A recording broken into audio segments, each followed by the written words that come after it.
Hello दोस्तों, field technician other home appliances training में आपका स्वागत है। पिछले वीडियो में हमने जाना था ट्रांसफार्मर क्या होता है, ट्रांसफार्मर के कौन कौन से भाग होते हैं और ट्रांसफार्मर कितने प्रकार का होता है, ये हमने पिछले वीडियो में डिस्कस किया था।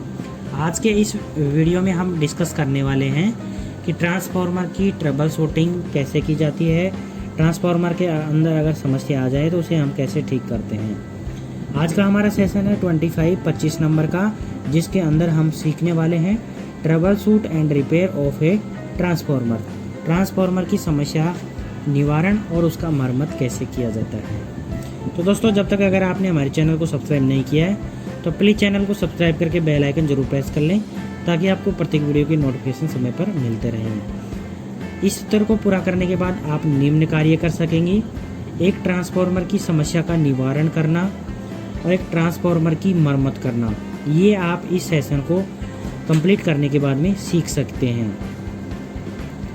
शुरू करते हैं आज का यह वीडियो। ट्रांसफार्मर के काम न करने के कई कारण हो सकते हैं और कुछ सामान्य समस्याएं आपके सामने यहाँ पे है, जैसे कि rise in temperature of a transformer. Transformer का टेम्परेचर अधिक होने के कारण ट्रांसफार्मर कार्य नहीं करता है। Failure of transformer winding. Transformer की वाइंडिंग काम नहीं करती है, इस वजह से भी ट्रांसफार्मर काम नहीं करता है। Failure of transformer core. Transformer की कोर वर्क नहीं करती है, ट्रांसफार्मर की कोर सही नहीं है, तो उस वजह से भी ट्रांसफार्मर कार्य नहीं करता है। Transformer has a high exiting current. Transformer जो है अधिक करंट ले रहा है, तो उस समय भी ट्रांसफार्मर कार्य नहीं करता है। Incorrect transformer voltage. ट्रांसफार्मर को हम गलत वोल्टेज के साथ जोड़ देते हैं, उस वजह से भी ट्रांसफार्मर कार्य नहीं करता है। Transformer and audible internal arcing and radio interface, यानी कि अंदर ही अंदर आर्क बनती है, ये इस वजह से भी ट्रांसफार्मर कार्य नहीं करता है। तो ट्रांसफार्मर के तापमान में वृद्धि के कई कारण हैं कि तापमान टेम्परेचर जो है ट्रांसफार्मर का, उसको कम कैसे किया जा सकता है या उसको कैसे बढ़ता है, उसको कम कैसे करें, ये चीज़ें आपको पता होनी चाहिए। तो दोस्तों, ओवर वोल्टेज, यानी कि वोल्टेज अधिक होने के कारण भी ट्रांसफार्मर अधिक गर्म हो जाता है और वो ओवर हीटिंग कर जाता है, इस वजह से ट्रांसफार्मर ख़राब हो जाता है या वाइंडिंग जल जाती है। तो उससे हम कैसे निपटारा कर सकते हैं, कैसे बच सकते हैं। तो इससे बचने के लिए सर्किट वोल्टेज या ट्रांसफार्मर के कनेक्शन को बदलना होता है, जिससे क्या होगा, हमारा जो वोल्टेज हम ट्रांसफार्मर में यूज़ कर रहे हैं वो कम हो जाएगा, और कम हो जाएगा वोल्टेज तो क्या होगा, ट्रांसफार्मर की हीटिंग कम हो जाएगी। गर्म जो हो रहा है ट्रांसफार्मर की वाइंडिंग, वो गर्म होना कम हो जाएगी। जुड़े हुए घटकों के वोल्टेज की जांच करके वोल्टेज की गणना करें कि जो हमारे पर्याप्त वोल्टेज है या उसमें कुछ फेरबदल है। तो अगर ऐसा है तो उसके कनेक्शन को बदलें और उसका परीक्षण करें, उसकी जांच करें वोल्टमीटर की सहायता से। ट्रांसफार्मर को सही वोल्टेज पर सेट करें उपयोग में लेने से पहले, ताकि उसके अंदर जो टेम्परेचर राइज है वो ना हो सके। उसके बाद में है ओवर करंट। इसके लिए लोड को कम करने का प्रयास करें। ओवर करंट, अगर आपका ट्रांसफार्मर आ रहा है या ओवर करंट में है, तो उस समय आपको लोड जो आपने ट्रांसफार्मर के साथ में जुड़ा हुआ है उसको आपको कम करना चाहिए, कम लोड लगाना चाहिए। इसके अलावा लोड के पावर फैक्टर में सुधार करें। परिसंचारी धाराओं के लिए समांतर सर्किट की जांच करें। एम्पियर मीटर के साथ अधिकतम लोड के विपरीत आपूर्ति से खींची गई विद्युत धारा की जांच करें। यदि लोड अधिक है तो कनेक्टेड लोड की आनुपातिक रूप से कम करना चाहिए। ये ट्रांसफार्मर अगर अधिक गर्म होता है तो उसके लिए ये हमें उपाय करने चाहिए, ताकि टेम्परेचर कम किया जा सके, तापमान कम हो सके, जिससे हमारा ट्रांसफार्मर वो ठंडा रहे। उसके बाद में है उच्च परिवेश के तापमान। इसका समाधान वेंटिलेशन में सुधार करना या ट्रांसफार्मर को कम परिवेश के तापमान में स्थानांतरित करना। अपर्याप्त शीतलन। कभी कभी ट्रांसफार्मर में टेम्परेचर बढ़ने का ये भी कारण हो सकता है कि ट्रांसफार्मर के अंदर जो हम ऑयल यूज़ करते हैं वो ऑयल कम होना या कम पड़ जाना या ख़त्म हो जाना, यह इस वजह से भी ट्रांसफार्मर जो है वो अधिक गर्म हो जाता है। ट्रांसफार्मर अधिक गर्म होने से वाइंडिंग जल जाती है, इसलिए इसको ट्रांसफार्मर की वाइंडिंग्स को तेल के अंदर डुबोए रखना चाहिए ताकि टेम्परेचर अधिक बढ़े नहीं। अगला है ट्रांसफार्मर कोर की विफलता। अगर ट्रांसफार्मर की कोर कार्य नहीं कर रही है तो उस समय आपको ट्रांसफार्मर कोर दो कारणों से विफल हो सकता है। पहला तो विदेशी सामग्री हमने उसके अंदर जो उपयोग में ली है सामग्री वो ठीक नहीं होना, कोर इंसुलेशन टूटने से, कोर का ऊपर का जो हम इंसुलेशन उपयोग में लेते हैं वो ठीक प्रकार से काम नहीं कर रहा है या वो टूट गया है, इस वजह से भी ट्रांसफार्मर की कोर जो है वो काम नहीं करती है। इन दोनों कारणों का समाधान पहले स्रोत और लोड से डिस्कनेक्ट करना है ट्रांसफार्मर को, उसके बाद में ही हमें ट्रांसफार्मर पर कार्य करना है। तो ट्रांसफार्मर कार्य करने से पहले हमें क्या करना है कि उसको लोड से डिस्कनेक्ट यानी हटाना है, लोड को बंद करना है। तो इसके बाद में सभी कंपार्टमेंट लीड्स मैकेनिकल या इलेक्ट्रिकल का प्रशिक्षण करें जो ट्रांसफार्मर के साथ जुड़ी हुई है। फिर सभी डिब्बों में तरल इंसुलेशन के स्तर का जांच करें। तरल इंसुलेशन कौन सा है, जो तेल है ट्रांसफार्मर के अंदर उसका जांच करें कि वो उसका उचित लेवल है या कम है या ज़्यादा है, उसकी जांच करें। फिर सभी डिब्बों में तरल इंसुलेशन का परीक्षण करने के बाद जहाँ पे भी इसे नापा जाता है वहाँ इंसुलेशन तरल के तापमान की जांच करें। जो भी इंसुलेशन या तेल हमने यूज़ किया है उसके टेम्परेचर की जांच करें कि हमारा जो ये तेल है वो टेम्परेचर को कितना सहन कर सकता है, इसकी जांच करें। उसके बाद में है इंसुलेटेड लिक्विड या सील के रिसाव की जांच करें। ट्रांसफार्मर को जो तेल हम टैंक के अंदर डालते हैं तो उसका रिसाव जो होता है उसकी जांच करें कि कहीं ट्रांसफार्मर का तेल डालते हैं और कहीं निकल जाता है, तो ऐसा रिसाव नहीं होना चाहिए ट्रांसफार्मर के अंदर, उसकी जांच करनी चाहिए। उसके बाद में है शॉर्ट सर्कुलेटेड कोर। इसका समाधान कोर नुकसान का परीक्षण करना है। यदि उच्च है तो यह सबसे अधिक संभावना है कि शॉर्ट सर्कुलेटेड कोर के कारण होता है। एक कोर लॉस टेस्टर का उपयोग करें। कोर के अंदर जो भी लॉसेस हैं उसकी जांच करें, उसका परीक्षण करें। एक दूसरे के साथ निरंतरता के लिए कोर की व्यक्तिगत प्लेटों का परीक्षण करें। एक एक प्लेटों को देखें या उसका जांच करें, उसके अंदर कंटिन्यूटी है कोर के पत्तियों के अंदर या नहीं है, इसका हमें निरंतरता की जांच करनी चाहिए। कोर को बदल दें अगर संभव हो कि इसका इंसुलेशन जो है ख़राब हो गया है या इसके कोर जो है इंसुलेटेड काम नहीं कर रही है, तो उस समय आपको इसको बदल देना चाहिए। उसके इंसुलेटेड कोर को बदल करके ही उसे उपयोग में लेना चाहिए। उसके बाद में है कोर जोड़ों को खोलें। इसके ऊपर जो कोर के ऊपर जो जोड़े लगे हुए हैं ई और आई आकार की होती हैं, इनको हम हटा के अलग कर लें और इसको लॉस टेस्टर से जांच करें निरंतरता की कि इसके अंदर जो कोर हमारी जुड़ी हुई है वो प्रॉपर ढंग से कार्य कर रही है या नहीं कर रही है, इसलिए इसकी निरंतरता की जांच कर लें और इसकी कोर को अगर संभव हो तो इसको बदल दें।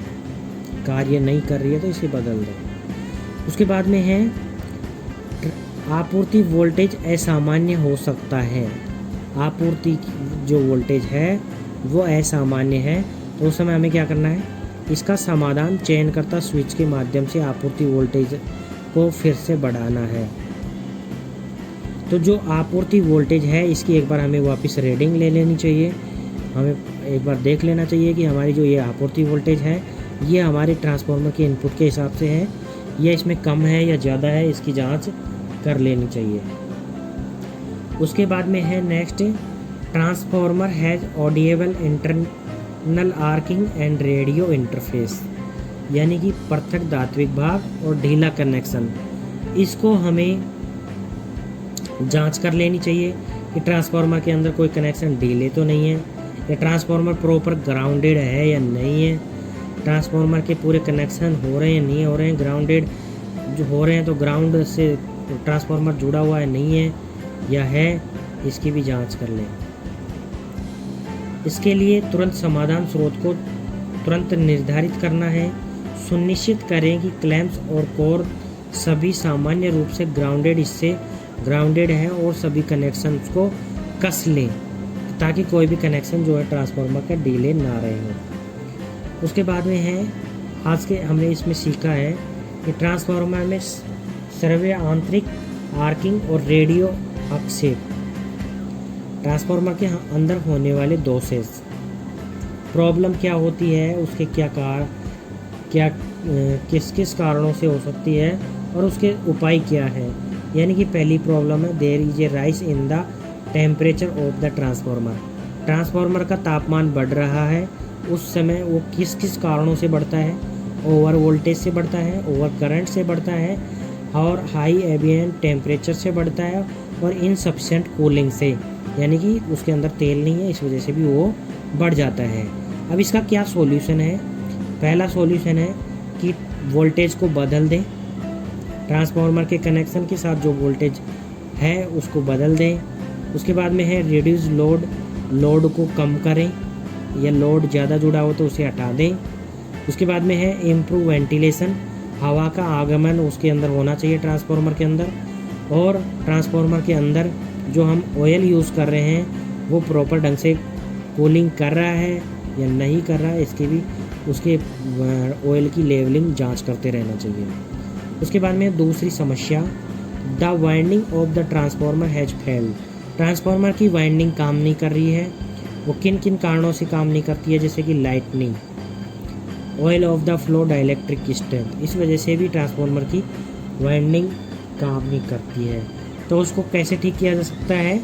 तो reconnect the part of the wire with have the short circuited by lighting और any other cases, replace the dielectric. उस समय आपका ऑयल का जो लॉ ऑफ डाइलेक्ट्रिक स्ट्रेंथ है, तो अगर ऐसा है तो उस समय आपको ये बदल देना चाहिए ऑयल को नए ऑयल के साथ में। और कोई भी पार्टेड और इसका शॉर्ट सर्किट है तो उसे ठीक करके या दोबारा जोड़ करके इसे लाइटनिंग की समस्या को दूर किया जा सकता है।